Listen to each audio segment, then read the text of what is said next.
l'élément déterminant de l'intelligence, je dis bien l'élément déterminant de l'intelligence, c'est la génétique ou l'ADN. Quand tu parles de venture capital, de M&A, etc., ce qu'il faut comprendre, c'est que tu investis de l'argent dans les boîtes. C'est ça qui intéresse les gens. C'est quoi le ticket moyen que Alors, tu mets dans une boîte? autour de 250-300 000. Ne commencez jamais votre carrière par le métier de VC. Il est généralement admis maintenant que la consanguinité, c'est pas une bonne chose biologiquement, ok? Que c'est pareil pour l'entrepreneuriat. C'est fort ce La que tu viens de dire. consanguinité entrepreneuriale, c'est une mauvaise chose. Mais si je suis un entrepreneur, si j'ai le choix, Ouais. mais de loin, je préfère ne pas lever de l'argent. Lever des fonds, c'est pas une fin en soi. L'environnement dans lequel tu évolues est ultra déterminant sur ta capacité à réussir. Si tes parents n'ont pas de problème financier à la fin du mois, s'ils savent toujours te mettre à manger sur la table Ouais. tous les soirs, Ouais. c'est déjà un environnement qui est positif. Ouais. Si tu as tes deux parents à la maison, Oui. c'est un environnement qui est Positif. positif. Tu as autant de chances d'être intelligent ou d'être bête, peu importe d'où tu viens. Bonjour à tous, bienvenue dans un nouveau podcast, Millionnaire malgré les pronostics. Aujourd'hui encore, j'ai un invité d'exception, j'ai Fabrice Dorego. Pour ceux qui ne le connaissent pas, je vais rien vous dire, je vais lui laisser se présenter, mais sachez que il faut rester jusqu'à la fin de ce podcast parce que ce que on va dire aujourd'hui, ça s'adresse aux personnes qui sont salariées, encore étudiantes et surtout aux entrepreneurs. Fabrice a une très très grande expérience dans l'accompagnement des entrepreneurs. Il va vous dire comment il sélectionne ses entrepreneurs, qu'est-ce qui fait un bon entrepreneur, mais surtout, on va parler des sujets par rapport à l'intelligence, par rapport à nos chances que chacun de nous a de réussir en fonction d'où on est né ou en fonction des compétences naturelles. Je vous garde le suspense, je vais laisser Fabrice se présenter. Fabrice, bonjour, comment vas-tu? Ça va bien Frédéric, écoute, je suis ravi d'être là. Yes. Ça fait quelques temps que je suis un peu tes vidéos et ta chaîne YouTube, Yes. que je trouve très qualitative. Merci, merci Fabrice. Ça me fait plaisir. Je ne m'exprime pas trop souvent, ok? Et je pense que tu l'as remarqué, j'essaie de me faire un peu... alors discret, c'est pas le mot. Donc c'est vraiment avec plaisir que je viens aujourd'hui. Et je suis très reconnaissant. Je préfère te dire ça parce qu'effectivement, c'est pas facile de t'avoir.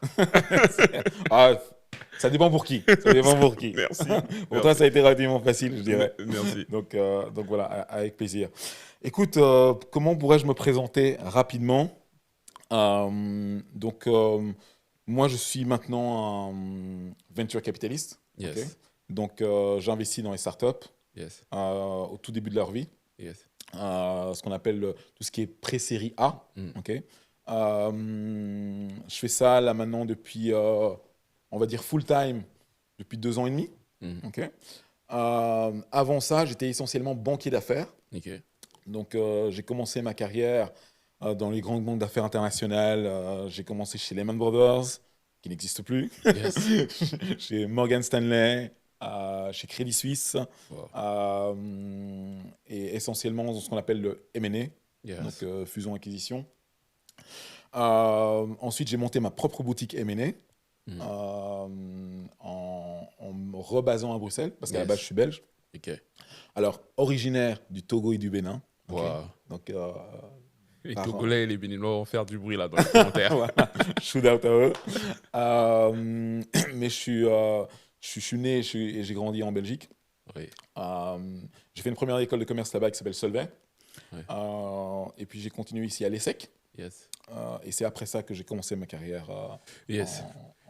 en M&A et en finance essentiellement. Quand tu parles de venture capital, de M&A, etc., ce qu'il faut comprendre, c'est que tu investis de l'argent dans les boîtes. C'est ça qui intéresse les gens. Oui. C'est quoi le ticket moyen que Alors, tu mets dans une boîte? Alors, le ticket moyen que l'on investit dans les boîtes, en tout cas en premier chèque, Oui. c'est autour de 250-300 000. Très intéressant. Euh, En euros, hein, les gars. oui, Excusez-moi. euros, je précise. Donc, c'est vraiment, ça c'est notre ticket moyen de départ. Oui. Mais nous, on intervient vraiment au tout début de la vie Yes. de l'entreprise et des entrepreneurs. Oui. Et puis après, Nous, notre stratégie, c'est de réinvestir dans les entreprises, dans les startups les plus performantes de notre portefeuille. OK. Donc, globalement, le premier ticket, comme je dis, c'est autour de 250-300 000. Et tous les 12, 18, 24 mois, on réinvestit un montant significativement plus important OK. dans les startups pour les accompagner jusqu'à ce qu'on appelle la série A. La série A. Ouais. Très intéressant. Si tu devais nous donner juste le point le plus important qui te permet de savoir que j'ai en face de moi un founder, un entrepreneur dans lequel potentiellement je vais investir. C'est quoi le point, l'unique point? Alors, si on devait résumer Ouais. tout à un seul point, ben, ce serait on va dire, le founder en lui-même. Yes. Plus que, on va dire, le secteur, donc, le marché, la taille, même son produit ou son service. C'est vraiment arriver à déceler si l'entrepreneur est résilient, Ouais. ok, si c'est la bonne personne pour résoudre le problème qu'il a identifié. Ok. Et en fait, ce qu'on appelle, tout le monde connaît un peu ce qu'on appelle le product market fit. Yes. Okay, mais en réalité, il y a quelque chose en amont qui s'appelle le founders market fit. Okay, et donc, est-ce que c'est la bonne personne pour adresser Ce problème. ce problème? Yes. Et c'est compliqué, hein. Mais toi, tu vas le voir à quoi? En réalité, sur cet aspect-là, humain de personne, moi, à titre personnel, j'ai 3 niveaux où je regarde. Il y a un niveau qui est purement objectif. Okay, Yes. C'est quoi son parcours, c'est quoi ses études, qu'est-ce qu'il a fait avant. Hein, donc, c'est vraiment du basique, on va dire. La réponse est en général assez simple. Ouais. Voilà, c'est est-ce qu'il a fait une grande école de commerce, est-ce qu'il a fait une école d'ingénieur, est-ce qu'il n'a pas de diplôme, voilà, ce genre de choses-là, purement factuel. Okay. Yes. Et ça, globalement, on se trompe assez peu. On a peu de chances de se tromper. Donc ça, c'est le niveau 1, je veux dire, d'analyse. Ensuite, il y a le niveau 2. En tout cas, moi, ce que je considère le niveau 2, c'est tous les sujets qui sont liés, en fait, à sa capacité de pouvoir exécuter. Okay. Et ça, malheureusement, tu ne peux pas le savoir à court terme. Okay. Yes. Donc, tu vas te faire une conviction, en lui posant quelques questions, un certain nombre de choses, en essayant d'être lié aussi avec ce qu'il a pu faire par le passé. Donc, tu essayes, entre guillemets, d'avoir les bonnes réponses à des questions qui, normalement, prennent du temps. Okay. Donc, ça, c'est un peu le deuxième niveau, qui est aussi objectif, mais qui, lui, normalement, prend du temps à être répondu. Mais toi, tu dois le répondre en le temps de ta due diligence, donc ça veut dire maximum 2-3 mois. Quoi. Yes. Hein. Et puis, il y a le niveau 3, qui lui est purement subjectif. Okay, donc ça, c'est le fit humain. Ça, c'est parfois, tu ne sais pas pourquoi, mais des gars, des hommes ou des femmes, et le fit humain ne passe pas. Quoi. C'est juste... Ouais, c'est chaud. Ouais, tu sais pas. Et ça va dans les deux sens. Hein. Ouais. C'est aussi pour eux, pour nous, ça passe pas. Donc ça, c'est purement subjectif. Une autre chose que je mets dans le subjectif, c'est sa réputation. Okay, parce que la réputation, elle va dépendre à qui tu demandes, à qui tu poses la question, déjà. Tu vois. Okay. Donc si tu es biaisé et tu es orienté, parce qu'on fait toujours ce qu'on appelle des background checks, pour savoir à qui on a affaire, qu'est-ce qu'il a fait dans le passé, avec qui il a travaillé, comment il travaille, etc. On le fait toujours. Mais je dis que c'est un peu subjectif parce que ça dépend vraiment de la personne à qui tu vas poser la question, de l'environnement, de ton interprétation, de son interprétation aussi. Donc, je mets ça quand même, c'est un point important, mais je mets ça quand même dans les aspects subjectifs. Ouais, très bien. Et sur ta thèse d'investissement, aujourd'hui, étant donné que sur la chaîne, il y a beaucoup de personnes qui sont issues de la diversité ou qui sont de la diaspora africaine ou afro-caribéenne, il faut qu'on le dise, il y a beaucoup d'afro-caribéens qui habitent ici en métropole, ou même qui nous suivent depuis la Guadeloupe, la Guyane, la Martinique, etc. J'ai cru comprendre que dans l'orientation de ton fonds d'investissement, il y a aussi cette préoccupation pour la diversité. Déjà, moi, la première question, c'est pourquoi, alors que tu peux avoir un public, disons, caucasien, blanc, issu des grandes écoles, etc., qui est plutôt le profil sur les startups, pourquoi tu choisis, toi, d'investir des tickets de 250 000, 300 000, 500 000 sur des personnes de la diversité? Alors, je dois préciser Ouais. que nous, en fait, notre thèse d'investissement, qui est assez particulière, Mhm. c'est qu'on investit uniquement dans les équipes de fondateurs mixtes. Ok. Mixte. Donc, quel que soit le type de mixité, genre et origine, c'est le plus simple, Ouais. type mixité, parce qu'on pourrait aussi ajouter à cela la mixité socio-économique, géographique, etc. Mais nous, en tout cas, les deux types de mixité qui nous tient à cœur et qu'on adresse Mhm. particulièrement, c'est genre et origine. Ok. Donc, ça veut dire qu'on n'investit pas que dans des entrepreneurs de la diversité, Mhm. ok, ou de la mixité, peu importe, ou des entrepreneurs sous-représentés, comme on pourrait dire. Ouais. Mais en revanche, on investit dans des équipes où il y a une dose de diversité. Ok. C'est. Parce que c'est ça, pour nous, qui crée de la valeur. Ok. Wow. C'est la dose de diversité dans les équipes qui crée de la valeur, parce que ça permet, en fait, en réalité, d'éliminer les blind spots que l'on a. Je trouve que, de façon générale, les décisions sont prises de manière plus réfléchie quand les personnes ne pensent pas de façon homogène. Yes. Ok. J'aime bien faire une analogie, mais il est généralement admis maintenant que la consanguinité, c'est pas une bonne chose biologiquement. Ok. Yes. Eh ben, je pense que c'est pareil pour l'entrepreneuriat. C'est fort ce La que tu viens de dire. consanguinité entrepreneuriale, c'est une mauvaise chose. Wow. Hein. Donc, Et je suis désolé, je sais que c'est pas drôle, mais moi, ça me fait rire. Mais il y a un point que tu as dit avec lequel j'ai un peu tressailli quand tu as parlé dans tes critères de grande école. Ouais. Or, je ne sais pas si tu vas être d'accord avec ce que je dis, mais est-ce que tu penses qu'il y a une égalité d'accès aux grandes écoles, en France notamment, parce que nous, on est en France, ou on va dire dans l'Europe francophone, donc France-Belgique. Ouais. Est-ce que tu penses qu'il y a une égalité d'accès aux grandes écoles entre ceux issus d'une forme de diversité, donc que ce soit les femmes ou des personnes de diversité ou de minorité, et ceux qui sont plutôt, on va dire, voilà, caucasiens, quartier riche, 15e arrondissement? En fait, ce serait mentir de dire qu'il y a une méritocratie parfaite en Europe, en Occident, Ouais. même partout. Mais même en Afrique, c'est pareil. Ok. Ouais. On n'est pas dans des environnements parfaitement méritocratiques. Ok. Il Ok. faut le savoir. Ok. Maintenant, ce que ça veut dire aussi, c'est que en fonction de l'endroit où on est, ok, en fonction du niveau culturel, socio-économique de ses parents, Ouais. on a une probabilité plus ou moins forte d'accéder à ces écoles-là. Ok. Ok. Et en réalité, ces écoles-là, elles ne forment pas, elles sélectionnent. Ok. Ok. Là où c'est biaisé, je trouve personnellement, c'est qu'elles sélectionnent sur un certain nombre de critères qui peuvent être discutables. Hein. D'accord. C'est parce que, en réalité, ce n'est pas l'intelligence que l'on décèle, c'est la capacité, entre guillemets, à réussir des concours. Ouais. Et je prends l'exemple de la France particulièrement.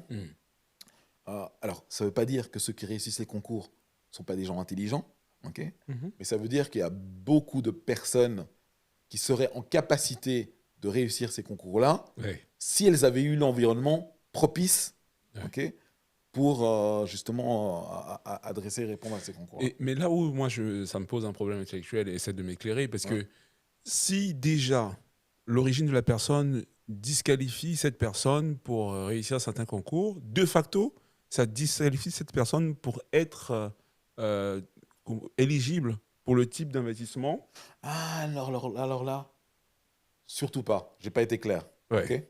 J'ai pas été clair. Et je pense justement que c'est un des problèmes de l'écosystème entrepreneurial de façon générale. Hein. Je jette pas la pierre à mes confrères investisseurs. Il y en a beaucoup qui font très bien leur boulot. Donc ça, c'est pas un sujet. En revanche, il faut être conscient qu'il y a des biais. Okay. Il y a des biais parce que on est intimement convaincu que parce qu'on a repéré, on a décelé des patterns qui ont fonctionné dans le passé, à savoir, je vais le dire de façon même pas caricatural, et tu me couperas si tu n'es pas d'accord avec ça, Ouais. que fondamentalement, que si tu investis, on a remarqué que le schéma qui fonctionnait, c'est d'investir dans un entrepreneur, homme, blanc, qui a fait une grande école de commerce. Ok ? Et- Il se fait que, factuellement, on remarque que ça a fonctionné. Ok. Donc plutôt que de remettre en question, tu vois, c'est un espèce de biais du survivant, plutôt que de remettre en question le fait que pourquoi ça fonctionne, on se dit, ça a fonctionné dans le passé, on va continuer à investir de la sorte. Ok.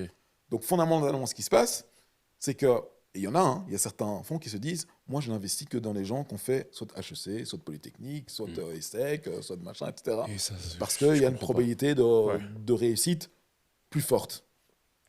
Je pense que c'est une erreur fondamentale pour plusieurs raisons.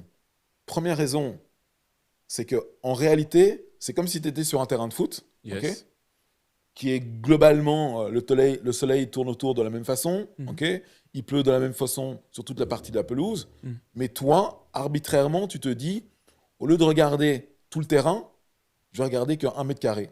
Et je vais sélectionner dans ce mètre carré-là. Ouais. ok. Alors, statistiquement, tu as la même probabilité d'avoir de la pelouse fraîche, on va dire, sur ce mètre carré-là, que la pelouse fraîche sur les autres, sur l'autre surface du terrain. La façon dont tu l'as imagé, c'est incroyable. Je ne sais Mais- pas si tout le monde l'a capté, mais c'est juste exactement bien expliqué. Ouais, je trouve vraiment, quand tu réfléchis juste comme ça, tu te dis, mais c'est dommage, c'est idiot. Tout le monde est en train de se battre sur un mètre carré, Alors qu'on alors a qu'il y tout a un terrain alors qu'il y a tout un terrain, il suffit d'aller regarder ailleurs. Et c'est pas que c'est un terrain totalement, je veux dire, uniforme. mais même en dehors du spectre des terrains de foot habituels. Non, c'est juste que, alors, soit tu as la paresse intellectuelle de regarder, ou soit tu as peur de prendre un risque parce qu'on l'a toujours fait dans ce mètre carré-là. Tu dis, bon, si on a toujours fait dans ce mètre carré-là, je ne veux pas être le premier à regarder en dehors et me planter parce que j'aurais l'air con. Ok. Alors qu'en réalité, la réussite entrepreneuriale, Ouais. en tout cas, la réussite entrepreneuriale de start-up qui sont financées par des VC, ok. En tout cas, cette réussite exceptionnelle, c'est toujours une erreur statistique. ok. On ne peut pas prédire avec certitude Ouais. les boîtes qui vont exploser. Yes. Bon, en revanche, on peut essayer de déterminer un certain type de terrain fertile. ok. Et le terrain fertile, c'est pas uniquement les grandes écoles, Ouais. c'est plein d'autres choses. Ouais. Tu vois, par exemple, on a justement, il y a ce biais donc, que tu viens de parler, parce que des fois, on associe vraiment par habitude ou juste par conformisme l'intelligence à toutes ces personnes qui passent dans les grandes écoles. J'ai parlé dans mon dernier podcast avec Ibrahima, d'ailleurs, qui t'a salué pendant le podcast et qui m'a dit très bon gars, très bon gars. Ah ouais, Mais bon, réciproquement. Ouais. C'est vraiment ça. Petite parenthèse, on parlait d'intelligence. Et je donnais une définition de l'intelligence avec laquelle il était d'accord, la capacité de traitement de l'information et tout. Aujourd'hui, c'est quand même quelque chose, c'est un facteur qui est important. On a besoin des gens qui réfléchissent vite, qui exécutent rapidement pour mener ce type d'entreprise à des startups. On ne parle pas d'une boutique de quartier, on parle de startup. Est-ce qu'on est sûr qu'en sortant du mètre carré dont tu parlais tout à l'heure, en allant chercher dans le reste du terrain, donc dans les quartiers, dans les milieux un peu moins favorisés, qu'on va trouver cette intelligence-là? Comment toi, parce que tu prends un gros risque, mais comment tu es certain, c'est une question que je pose un peu de manière naïve et j'imagine la question, mais comment tu es certain qu'en sortant du cadre, tu es sûr de trouver ces gens intelligents qui percutent vite? Dans la réflexion qu'on peut avoir sur l'intelligence, Oui. on a un certain nombre de postulats. ok. Ouais. Moi, mon postulat de base, ce qu'on définit comme l'intelligence, c'est équitablement réparti dans la population à la naissance. ok. D'accord. À la naissance, tu as autant de personnes intelligentes venant d'un milieu socio-économique déterminé, d'un quartier, d'un pays, d'une région. ok. Statistiquement, ça suit ce qu'on appelle une courbe de Gauss. ok. Donc, une loi normale. Donc, tu as autant de chances d'être intelligent ou d'être bête, peu importe d'où tu viens. Yes. ok. Donc, si tu pars de ce postulat-là, ok, in fine, donc, moi, je ne pense pas que l'élément déterminant de l'intelligence, je dis bien l'élément déterminant de l'intelligence, Mhm. c'est la génétique ou l'ADN. Ça l'est quand tu analyses une population homogène. Hmm. Tu vois, si tu analyses une population homogène, donc on va dire, pour faire simple, tu analyses une population, euh, euh, tous les élèves d'une école. Yes. Ok, tous les élèves d'une école, prenons alors je ne vais pas citer un lycée, peu importe, mais un lycée très huppé à Paris, Donne des ok, noms. qui est vraiment les classes préparatoires d'excellence. Ok, Ouais. sachant que cette population-là est ultra homogène, Oui. ton élément qui va expliquer la différence entre ces élèves-là Mhm. va être génétique. Mhm. Pourquoi ? Parce que tu as pris, entre guillemets, une population très homogène. Yes. Mais logiquement, tu ne dois pas prendre une population homogène. Mhm. Logiquement, tu prends toute la population. Yes. Et si tu prends toute la population, la génétique, on va dire, est un élément déterminant mineur. Ok ? Ouais. Ce qui est majeur dans ta capacité de réussir, ou ce qu'on appelle l'intelligence, capacité à faire des liens, etc., Mhm. c'est ton environnement. Ok ? Développe un peu cette partie-là. Ce que je veux dire, c'est que l'environnement dans lequel tu évolues est ultra déterminant sur ta capacité à réussir. Donc, si tu es dans un bon environnement, Oui. ok, et enfin, on peut définir ce qui est un bon ou un mauvais environnement. Ouais. Mais déjà, si tu es dans une. Si tes parents n'ont pas de problème financier à la fin du mois, s'ils savent toujours te mettre à manger sur la table Ouais. tous les soirs, Ouais. c'est déjà un environnement qui est positif. Ouais. Si tu as tes deux parents à la maison, Oui. c'est un environnement qui est positif. Ouais. Si on te met dans une école, entre guillemets, ou comment dire, une école d'excellence, c'est un environnement positif. Mm. Ok. Toutes ces petites choses-là, Ouais. mis bout à bout, c'est ce qui crée la différence entre les personnes. Mm. Évidemment, il y a aussi l'aspect travail, il y a aussi l'aspect, on va dire, résilience, comment dire, goût de l'effort, toutes ces Ouais. choses-là, ok. Ouais. Ouais. Ça a un impact, pas neutre, ok, Mhm. mais l'environnement a un impact colossal. Ouais, c'est une évidence. Mais je pense que tu dis des choses qu'on va finir par vraiment exprimer très clairement avec la science. L'épigénétique, qui est une science aujourd'hui, est en train de démontrer que l'environnement a un facteur même de transformation de l'ADN. C'est-à-dire que Mhm. en baignant dans un certain environnement, Mhm. on peut avoir une transformation au niveau cellulaire Mhm. due à l'environnement en question. C'est-à-dire que quelqu'un qui fréquente par exemple un serial killer au quotidien, Ok. il va finir par développer des biais de meurtrier, Mhm. non pas parce qu'il était comme ça Non, bien génétiquement, sûr, non. Ouais. mais parce que à cause de l'environnement, il y a vraiment une transmission qu'on ne voit pas invisible, comme si on était métamorphosé de manière, je dirais un peu, c'est comme s'il y avait une transmission Ouais. d'ondes. Et il y a une métamorphose au niveau génétique. Bon, c'est une parenthèse, Ouais. mais je comprends très bien ce que tu dis sur l'impact de l'environnement. Ça me heurte énormément quand les personnes me disent mais en fait, en réalité, nous, c'est simple, on sélectionne les gens qui ont fait tel type d'école ou qui sont passés que par, on va dire, ce parcours-là. Incroyable. Alors, en réalité, c'est quoi ? Tu facilites peut-être ton travail, Mhm. ok, en moyenne. Mais sauf que le métier du VC, c'est pas un métier de moyenne, Ouais. c'est un métier d'exception. Ok. Donc, si tu es là pour, entre guillemets, être un bon exécutant qui fait très bien les choses, Ouais. bah, je pense, pour être passé par là, Mm. je sais qu'on nous forme très bien, Mm. enfin, on nous sélectionne très bien et on est dans un environnement qui nous amène à faire les choses bien, à apprendre vite et toutes ces choses-là. Mm. Donc, en moyenne, on se trompe moins si on les sélectionne au hasard parmi ces gens-là, mais je dis bien en moyenne. Ouais. Parce que l'entrepreneuriat et la réussite entrepreneuriale, ce n'est pas de la moyenne, c'est de l'exceptionnel. Wow. Ok. Donc, ça ne sert à rien en fait. C'est que vous vous battez tous sur 1 mètre carré, Ouais. alors qu'il y a d'autres personnes exceptionnelles qui sont ailleurs. Et tant mieux, hein. Mm. Restez sur ce mètre carré-là. Ouais. I'm fine with that. Yes. Mais qu'il y a plein d'autres personnes exceptionnelles ailleurs. Moi, ce que je trouve courageux dans ta démarche, c'est que tu as clairement une position affirmée qui n'est pas celle de tous les investisseurs, les VC. Mhm.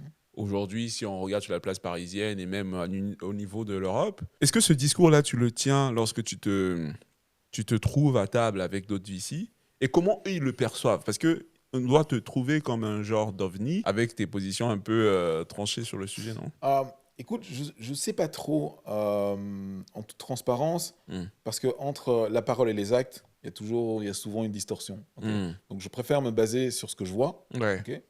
Et factuellement, ce que je vois, c'est que les portefeuilles des VC, de façon générale, sont assez homogènes. Hmm. Ok. Euh, donc, il y a un biais. Tu vois. Il y a Ouais. il y a naturellement un biais, donc ça ne Ouais. sert à rien de leur poser la question. Tu vois. Qu'est-ce qu'ils vont me dire? Ouais. Ils vont me dire oui, il y a un biais, mais c'est pas. En fait, non, il n'y a pas de biais. On veut juste investir dans les meilleurs. Mais comme par hasard, Les ils se meilleurs, ressemblent tous. ils se ressemblent tous. Ah, bon, désolé. Écoute, moi, je vais essayer de te montrer qu'ils ne se ressemblent pas tous Ouais. et qu'il y en a d'autres. Ok. Ouais. Après, c'est toujours moi, je suis intimement convaincu. Hein, ça reste euh, une conviction étayée par en fait de la réflexion, Hmm. étayée par de la data ou ce genre de choses-là. Hmm. Moi, ce que je fais là, Ouais. c'est pas du tout de la philanthropie. Hein. Ah, mais j'imagine. Notre objectif numéro un, C'est faire du pognon. c'est de retourner Hmm. un maximum d'argent à nos investisseurs. C'est Parce qu'en ça. tant que VC, on a des investisseurs aussi. Oui. C'est notre objectif numéro un. Ouais. Il se fait que la façon dont nous le faisons, on va dire, ça a une externalité positive sur Hmm. l'écosystème Oui. parce que ça rend l'écosystème plus divers. Yes. Et je pense que la diversité est quelque chose de bon. Hmm. Ok. Peut-être qu'il y en a qui pensent que la diversité, c'est quelque chose de mauvais. Moi, je suis intimement convaincu que la diversité, c'est quelque chose de bon. Ouais, franchement, bravo Fabrice. C'est pas évident de porter fortement sa position, d'assumer ses convictions et de le dire aussi haut et fort. Franchement, c'est tout à ton honneur. Bravo pour ça. Moi, j'ai une question encore. Aujourd'hui, tu investis beaucoup, donc le fonds investit dans des startups européennes, j'imagine. Ouais. Le continent africain, en tout cas même certaines zones sur le continent africain, ont du mal à lever les fonds. Il y a des parties comme en Afrique centrale où les startups lèvent très très peu de fonds et sont très défavorisées par rapport à l'Afrique de l'Ouest. Au Sénégal, par exemple, il y a des levées de fonds en centaines de millions d'euros par an, alors qu'en Afrique centrale, s'il y a une levée de fonds d'1 million d'euros sur une année, on célèbre. Ouais.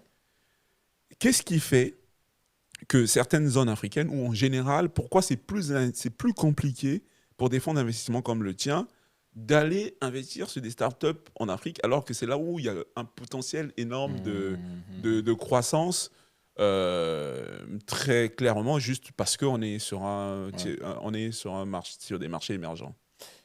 Bon, alors déjà, une première chose, c'est que lever des fonds, c'est pas une fin en soi. Hein. Ok. Et que je pourrais dire que je me tire une balle dans le pied en le disant ça, mais en réalité, même pas. Mais si je suis un entrepreneur, Ouais, si j'ai le choix, ouais. mais de loin, je préfère ne pas lever de l'argent. Ok. Explique-toi. Non, mais si j'ai le choix, parce que, en gros, donc, toutes choses étant égales par ailleurs, hein, Oui. ok, si j'ai le choix entre développer ma boîte avec la même rapidité, avec la même probabilité de succès, etc., ben, je préfère avoir 100% de ma boîte, Ouais, pour moi et mes associés, ouais. que donner ça à un VC qui vient te dire bonjour de temps en temps, qui te donne 3 conseils et qui t'a donné de l'argent au début. Ouais. Tu vois? Je caricature un petit peu sur ce que fait le VC. Hein. On est bien d'accord que. Non, mais c'est clair qu'il y a plus que ça, les gars. Voilà. Et en général, les bons VC donnent un peu plus que ça. Mais voilà. En tout cas, ils te guident, ils t'apportent plein de choses. Mais si je veux caricaturer les choses, je préfère bootstrapper. Ouais. Tu vois. Donc, me développer avec l'argent le plus important, c'est-à-dire l'argent de tes clients. Ouais. Ok. C'est l'argent le plus sain d'une entreprise, Oui. c'est l'argent de ses clients. Oui. Ok. Donc, si tu arrives à te développer avec cet argent-là, mais fais-le et Yes. n'hésite pas.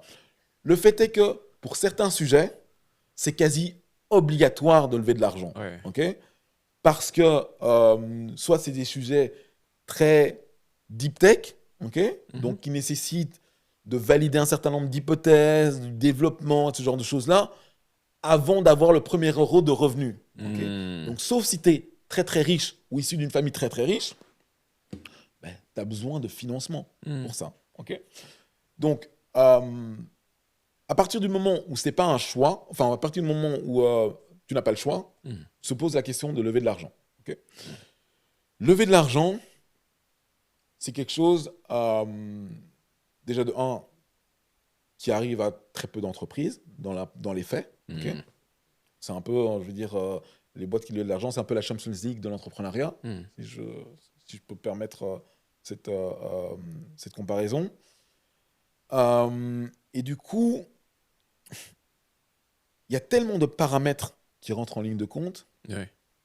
notamment l'environnement, Yes. encore une fois. Donc l'environnement, typiquement, la sécurité, le risque, toutes ces choses-là, Mhm. que ça devient très compliqué, en fait, pour les VC Mhm. quand ils ne connaissent pas. Ok. Donc typiquement, un entrepreneur qui va... Enfin, un investisseur, un VC, qui va investir en Afrique sans être sur place, Ouais. ça n'a rien. Ça sert à rien. Ça n'a rien. C'est pas la peine d'aller regarder, c'est pas la peine de... Non, Ouais. tu vas te planter. Ok. Parce que tu ne connais pas, on va dire, les logiques entrepreneuriales, on va dire, du pays ou du continent. Et d'ailleurs, même quand on dit en Afrique, c'est un peu une bêtise, Ouais. parce que tu n'investis pas de la même manière au Sénégal, Au Côte au d'Ivoire. Botswana, en Yeah. Côte d'Ivoire. Enfin, Yes. c'est pas exactement la même chose. Donc, en soi, euh, ce sera toujours une question de risque-return. Mm. Et donc, si tu as l'impression que tu vas pas être le meilleur pour adresser ce marché-là, tu vas pas... Faut pas y aller, quoi. Faut pas y aller, quoi. Ouais, c'est dommage un peu pour les startups africaines parce qu'effectivement, il y a des sujets sur lesquels il y a besoin de lever des fonds. Je pense qu'on a besoin en Afrique de monter en maturité là-dessus, savoir attirer les capitaux. Ouais. Ça passe par beaucoup de choses. Les gouvernements aussi ont leur responsabilité. Ouais. Bon, je vais passer cette question. Moi, je vais m'intéresser maintenant à comment on fait pour devenir VC. Tu ne pars pas d'ici si tu ne nous dis pas comment on fait pour devenir un venture capital. Mais très simplement, tu n'es pas obligé de rentrer dans Non, tout. mais déjà, la première chose, moi, je me considère encore comme un VC en construction. D'accord. Tu vois? Je pense que dans les faits, ça fait que 2 ans et demi que je fais ce métier-là. Ouais. Okay. Je pense que c'est un métier... c'est marrant parce que je conseille assez rarement... ça m'arrive de coacher pas mal de plus jeunes. Ouais. Parce que, qui ont souvent des parcours d'excellence, mais qui sont issus de la diversité. Ouais. Et beaucoup me disent j'adore le métier de VC, c'est génial, etc. Et je leur dis toujours ne commencez jamais votre carrière par le métier de VC. Okay. Je trouve, à titre personnel, et ça c'est une conviction forte, Ouais. je pense que c'est un métier dans lequel, si tu veux être bon, tu dois avoir fait d'autres choses avant et les maîtriser. D'accord. Okay. Je trouve que c'est un métier dans lequel tu dois faire énormément de raccourcis mentaux très rapides et que si tu n'as pas une certaine forme d'expérience, tu n'as pas la capacité de les faire. Okay. Et tu dois digérer énormément d'informations très rapidement, etc. Donc, moi, je dis toujours, c'est bien, faites des stages en VC et ce genre de choses-là, mais construire toute sa carrière, on va dire, de la sortie de l'école. En tant que VC. En tant que VC, je trouve que c'est pas un bon choix. C'est pas optimal. Ouais, c'est pas optimal. De mon point de vue, c'est pas optimal. Et alors après encore, aussi pour un certain nombre de raisons, en général, les équipes de VC sont des petites équipes. Okay. Et une des choses dont je suis intimement convaincu, c'est que tu apprends énormément de tes pairs. Okay. Dans tes discussions avec tes pairs, 100%. Etc. Moi, je me souviens quand j'étais analyste en M&A, mais ce qui était génial, c'est que, je veux dire, les cohortes, c'est des cohortes de centaines d'analystes, quoi. Okay. Sur tout le continent européen, on échange ensemble, on discute ensemble, etc. Ouais. La plupart des équipes de VC, okay, ce sont des petites équipes, sauf certains énormes fonds, et qui sont de moins en moins des vrais fonds de VC. Okay. C'est des équipes où l'équipe d'investissement, c'est rarement plus de 10 personnes. Yes. C'est très rarement. Partenaires inclus. Donc, en soi, tu n'apprends pas de tes pairs. Tu apprends peu de tes pairs. Donc, tu apprends uniquement par l'observation. Yes. Et malheureusement, tu n'es pas derrière tes partenaires tout le temps. Yes. Donc, moi, je trouve que j'ai un peu divé de ta question, mais c'était un point important quand même pour moi, et qui est quand même un peu lié à la question que tu dis. C'est comment devenir VC. Alors, ça dépend. Si tu veux être partenaire d'un fonds, si tu veux créer un fonds, créer un fonds, alors ça, il faut être patient. Voilà. Dis-toi que le timing que tu t'es fixé, au moins tu le doubles. Yes. Ok. Faut être résilient, ça prend du temps. Tu dois. Et malheureusement aussi, c'est un petit peu un métier de riche. Oui, d'accord. Dans le sens où, avant de pouvoir lever ton premier fonds, on va souvent te dire il faut que tu aies un track record. Oui. Il faut que tu aies montré que tu as été capable d'investir dans d'autres boîtes ou accompagner des startups, etc. pendant un certain temps. Tu dois, à un moment donné, être 100% dédié à ton fonds. Ah ouais. Ok. Ça veut dire que tu n'as pas de side business à côté. Ouais. Donc, ça veut dire que tu as mis suffisamment d'argent de côté pour pouvoir commencer à t'y mettre. Ouais. Ok. Comme je dis souvent aux entrepreneurs, si j'avais su que c'était si compliqué, j'aurais certainement pas fait. Ah ouais. Franchement, ouais. J'aurais certainement pas fait. Et surtout, la chose la plus importante, c'est que je ne suis pas lancé dedans seul. Okay. Ouais. J'ai 2 tops associés, okay, Laura et Philippe, pour ne pas les nommer. Ouais. Et sans eux, j'aurais probablement arrêté avant. Oui. Okay. Ça, c'est une certitude. Oui. Et puis, on se complète, on est complémentaires, etc. Donc, pour répondre à ta question de façon très simple, 1, avoir un peu d'argent derrière soi. Okay. 2, commencer à investir déjà soi-même, même des petits tickets, commencer à investir dans un certain nombre de startups. 3, se faire un réseau, c'est très important. 4, d'abord chercher ce qu'on appelle les anchor investors. Donc, tes premiers LP, donc tes premiers investisseurs dans ton fonds, va d'abord chercher ceux-là, qui sont alignés avec ta vision, alignés avec ta thèse, et passe ton temps à les convaincre, eux, plutôt que de te dire que tu vas parler à tout le monde. Les investisseurs, lorsqu'on a un fonds de VC, ce sont les family office, ou bien ce sont les banques, les fonds d'investissement, ou directement, du coup, l'investisseur en tant que personne. Ouais. En fait, il y a plusieurs catégories d'investisseurs, de ce qu'on appelle les LP, donc les investisseurs dans les fonds. C'est toujours compliqué pour les gens qui comprennent. Souvent, les gens ils ont l'impression que c'est notre propre argent qu'on investit. Des fois. Alors, en partie, parce on est market practice, on est obligé de mettre de l'ordre de 1 à 2% de la taille du fonds de notre propre argent. Yes. Okay. Donc, il y a quand même un certain commitment que tu dois faire. Mais en revanche, l'essentiel de l'argent vient de ces investisseurs-là, qui sont, comme tu l'as justement dit, les family office. Okay. C'est une partie. Donc, les family office et les high net worth individuals. Donc, en gros, c'est les privés qui ont beaucoup d'argent, etc. Family office, c'est un peu plus structuré. Okay. Donc, ça, c'est une typologie d'investisseurs. Ensuite, tu as ce qu'on appelle les fonds de fonds. Okay. Donc, eux, globalement, leur métier, c'est de sélectionner des managers de fonds pour investir dedans. C'est comme si tu avais une couche supplémentaire encore. Donc, évidemment, là-dedans, tu as aussi une couche de frais en plus. Donc, ça, c'est les fonds de fonds. Mais sincèrement, les fonds de fonds, pour des petits fonds comme les nôtres, nous, la target size de notre fonds, c'est 30 millions. Ce n'est pas un fonds gigantesque. C'est déjà une belle somme. Oui, c'est déjà une belle somme, mais à l'échelle de ce que l'on veut faire, c'est ce qu'on appelle des micro-fonds. Okay. C'est vraiment des très petits fonds, parce que l'essentiel des fonds, c'est entre 50 et 500 millions. Donc, il y a dans ce qu'on appelle les fonds de fonds, c'est les deuxièmes. Puis tu as des corporates, donc ça veut dire des boîtes, je sais pas, des L'Oréal, des Vinci, etc., qui soit sont alignés avec ta thèse, ta thèse leur plaît, et se disent, en plus, pour pouvoir avoir accès très vite à ce type de start-up-là, la meilleure des choses, c'est d'investir dans des fonds qui targetent ce type de start-up-là. Donc ça peut être une typologie d'investisseurs. Il y a aussi tout ce qui est banque et assurance, qui peuvent être, je les mets à part des corporates de façon générale, parce que c'est un segment particulier. Et puis, globalement... Ah oui, évidemment, je l'ai oublié, mais c'est très important, tu as les fonds publics. Tu vois. Ah. Donc, typiquement, le Fonds européen d'investissement, la BEI, comment dire, donc la Banque européenne d'investissement, le Fonds européen d'investissement, etc. La BPI en France, Hmm.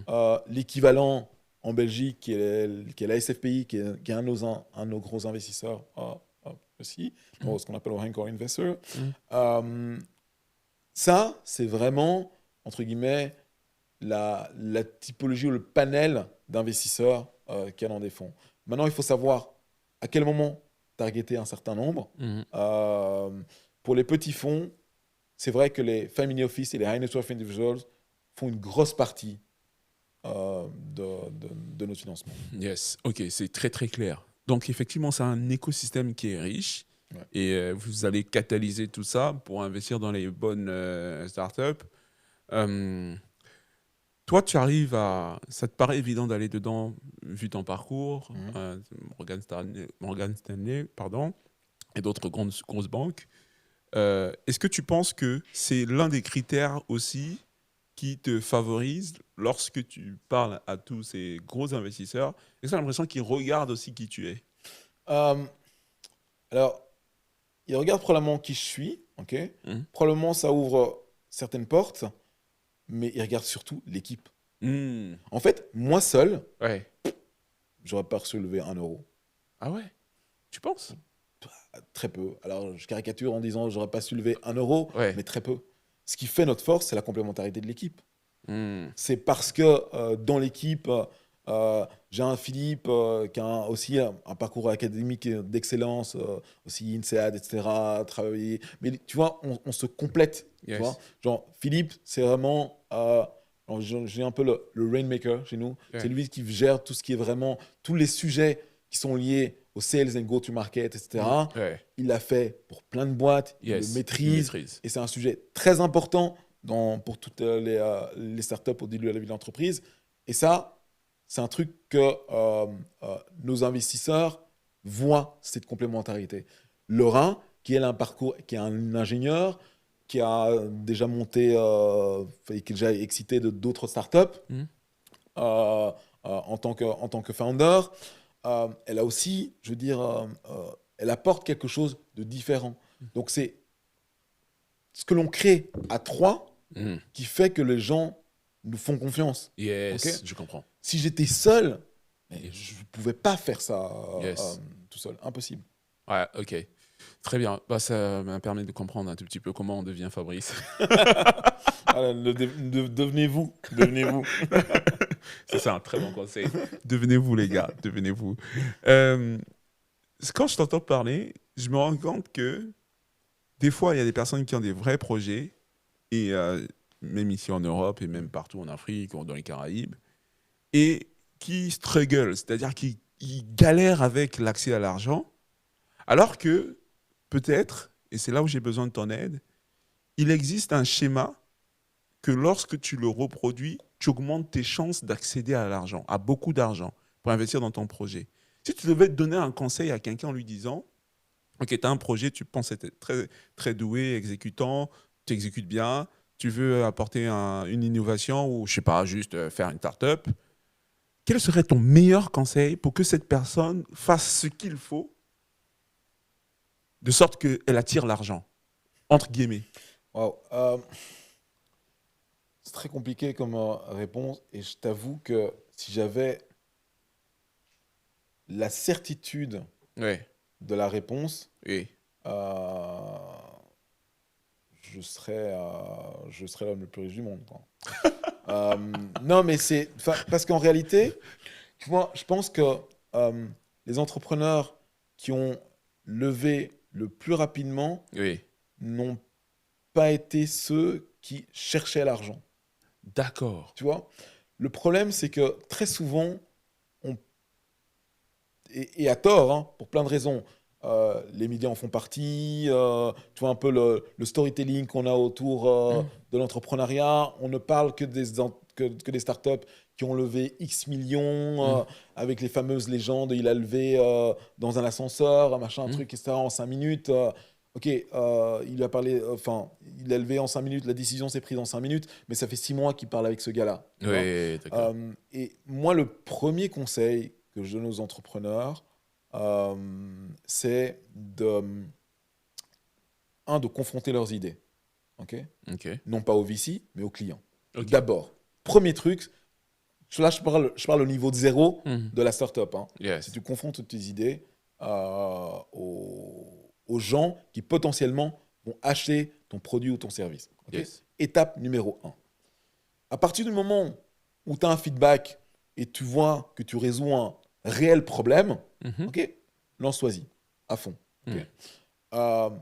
Dans l'immense majorité des cas, tu pourras commencer, encore plus maintenant avec l'IA, etc., Mhm. tu pourras commencer à faire un peu de chiffres Yes. sans argent extérieur. En D'accord. plus, je ne tiens pas compte de tout ce qui est subvention, etc., que tu Mm. peux essayer d'avoir et tout ce qui est non dilutif, essayer de l'avoir un maximum Mm. au départ. Et sincèrement, on a de la chance, que ce soit en Belgique ou en France, d'avoir un certain nombre d'organismes qui Et même pour les Africains, ils ne savent pas, mais il y a des organismes internationaux bien sûr.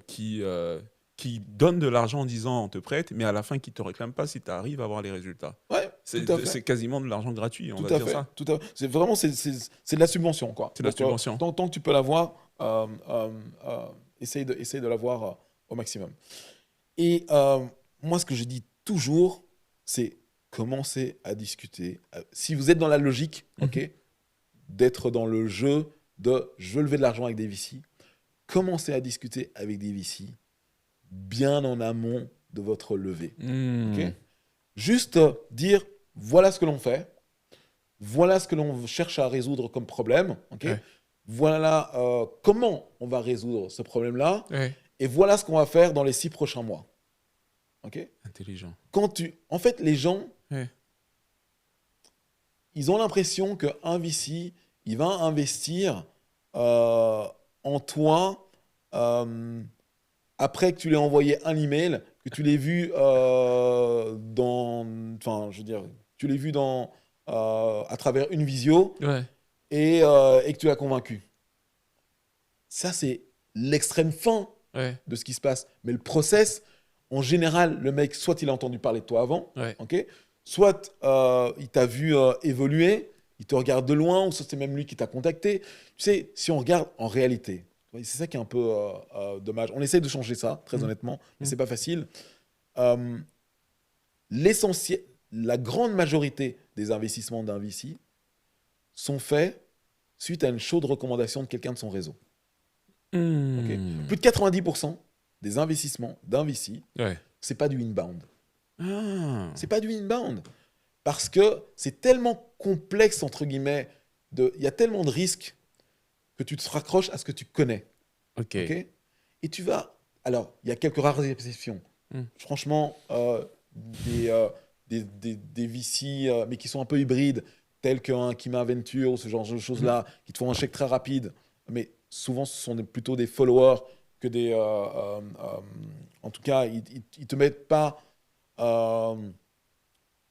ils te mettent pas une grosse partie du tour d'investissement. Ouais, Hein. d'accord. Je crois que ça, c'est entre 150 et 200 000, ou ce genre de Donc, choses. ils te suivent que si tu as déjà Que si tu as déjà d'autres investisseurs, qui sont prêts. dedans. Mais après, ça peut être un catalyseur aussi. S'ils disent déjà OK, mais il ne prendra jamais ton tour de 1 million ou ce genre de choses-là.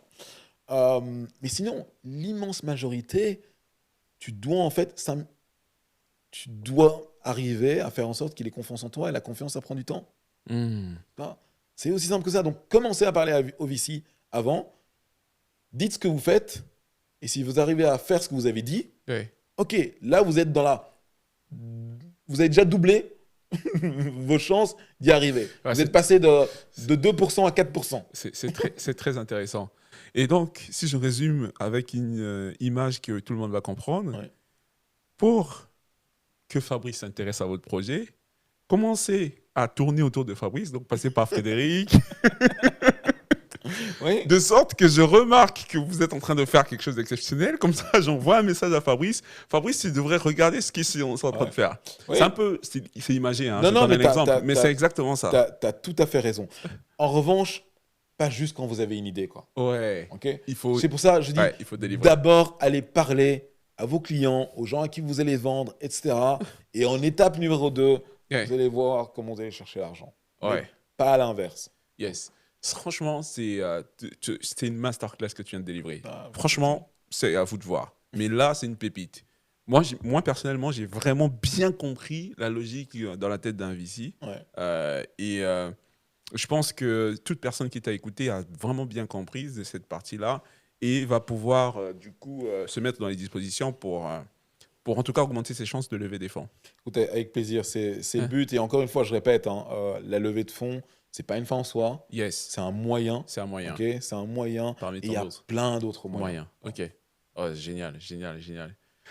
Fabrice, avant que l'émission se termine, qu'est-ce qu'on peut te souhaiter pour la fin de l'année et surtout pour les 5 prochaines années? Écoute, pour l'instant, j'ai une, euh, j'ai un souhait Hein? personnel. Yes. J'ai une petite fille qui arrive pour le mois de décembre. Bravo. Donc, qu'on me souhaite que tout se passe bien Ah, pour moi et sa maman. que Dieu fasse que Voilà, se passe bien. ça c'est le principal pour Ouais, moi, là, ouais. maintenant.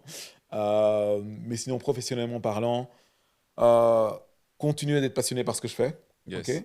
On ressent ta passion. Hein. Je ne Ouais. t'ai pas dit, mais on ressent ta passion. Ça, C'est une passion vivante.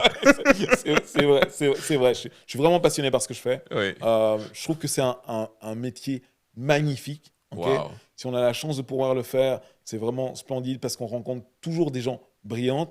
Et moi, ce que je dis toujours, Ouais. et c'est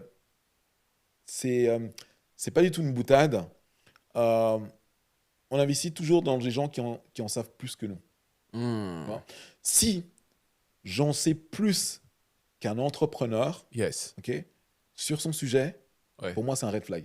D'accord. Je n'investirai jamais dans un entrepreneur où j'ai l'impression d'en savoir plus que lui sur son sujet. Ouais, d'accord. Nous, ce que l'on rapporte, c'est pas la connaissance spécifique sur un sujet qu'il doit traiter. Ouais. On leur rapporte plein d'autres choses, mais pas ça. Donc, on ne fait qu'apprendre. Hmm. Et alors, on a la capacité d'apprendre vite, on a la capacité de traiter l'information vite. Yes. Ok, ça, c'est génial. Ouais. Ça, c'est quelque chose que j'adore et c'est pour ça Ouais. que je trouve ce métier magnifique. Incroyable. Yes. Magnifique. Et donc, ce qu'on peut te souhaiter pour les 5 prochaines années, Ah. c'est que tu fasses ça en x10. En x10, pas en termes de volume de fonds gérés, parce Ouais. que je pense que sur notre thèse, on doit rester relativement modeste, Yes. ok. Et surtout montrer qu'elle fonctionne. Ok. Yes. Mais oui, en tout cas, ce qu'on peut me souhaiter, c'est que, en tout cas, à moi et à l'équipe, c'est de pouvoir continuer à repérer des belles pépites, Yes. ok, démontrer à tout le monde que la diversité est une force, Wow. ok, et que ça aura un impact positif sur l'écosystème dans son entier. Amen. Voilà. Ça, c'est vraiment une prière de fou. Génial. Génial. Bon, en tout cas, merci Fabrice. Moi, j'ai passé un excellent moment. J'espère que vous aussi. N'hésitez pas à partager cette vidéo à tous les entrepreneurs que vous connaissez. C'est extraordinaire ce qui vient de se passer là. Ce n'est pas tous les jours qu'on peut avoir accès à un VC comme ça qui nous donne vraiment des pépites de l'intérieur. Laissez votre meilleur commentaire, un commentaire des familles, surtout pour Fabrice, pas pour moi. C'est vraiment, voilà, dites tout le bien que vous pensez de Fabrice en commentaire. C'est très, très important pour encourager aussi des personnes comme Fabrice qui décident de porter haut la voix de la diversité et d'assumer leurs convictions. Il faut vraiment encourager ce type de courage. Vous savez que ici, les vidéos sont toujours d'ultra bonne qualité. Donc, à côté, je vous laisse la prochaine vidéo. C'est une extrême bonne vidéo, soit un podcast qui va complètement changer votre façon de voir les choses sur l'entrepreneuriat, soit une très très belle vidéo de storytelling qui aborde l'histoire d'un entrepreneur qui a réussi avec succès ou qui a échoué, mais dont on peut apprendre vraiment beaucoup de choses de son échec. Je vous laisse à cette prochaine vidéo. Vous savez que YouTube a lancé une fonctionnalité. Vous pouvez aussi booster les vidéos. Donc là, en dessous, vous avez le fait de partager, etc. Mais quand vous défilez vers la gauche, vous pouvez aussi cliquer sur un bouton « Booster ». En faisant ça, vous donnez la possibilité à la vidéo de toucher encore plus de monde. Merci pour tout et je vous dis à la prochaine vidéo. Tchuss. Merci. Merci Fabrice.